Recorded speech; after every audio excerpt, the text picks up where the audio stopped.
Recorded Books presents an unabridged recording of Jake Reinvented by Gordon Korman. Narrated by Jim Colby.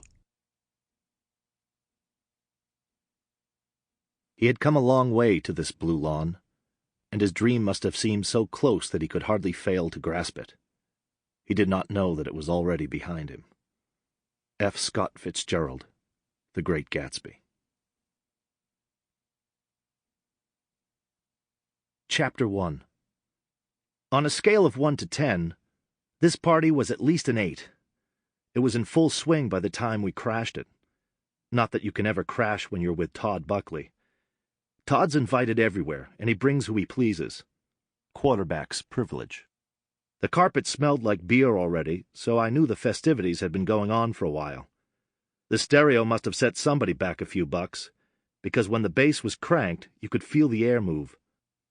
The floor was moving, too, under the stomping feet of the mob of dancers.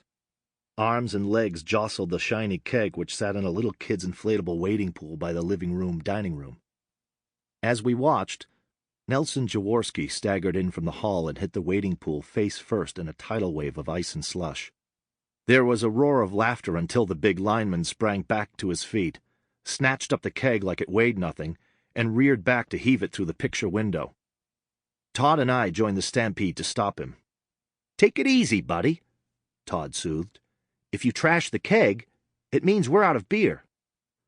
The logic was fairly straightforward, but what got through to Nelson was the fact that it was coming from Todd. Yeah, I'm cool. By that time, somebody had the brains to wave a full cup under his nose. He surrendered the keg into the arms of the 3 guys it took to set it back in the pool. Todd was laughing as we pushed through the crowd. "What do you think, Rick? This is what you've been missing." I worked as a camp counselor in the summer, so I skipped the first 2 weeks of football practice that our team always had before the start of school. I was a little out of the loop. "This guy, Jake, he moved here while I was away?" Todd smirked. "Coach thinks he dropped straight from heaven. He's a long snapper. That's all he does." "No way!" Coach Hammer didn't let anyone get away with doing only one job. Even Todd, his precious superstar, played nickelback and anchored the onside kick coverage team. "No bull," Todd assured me.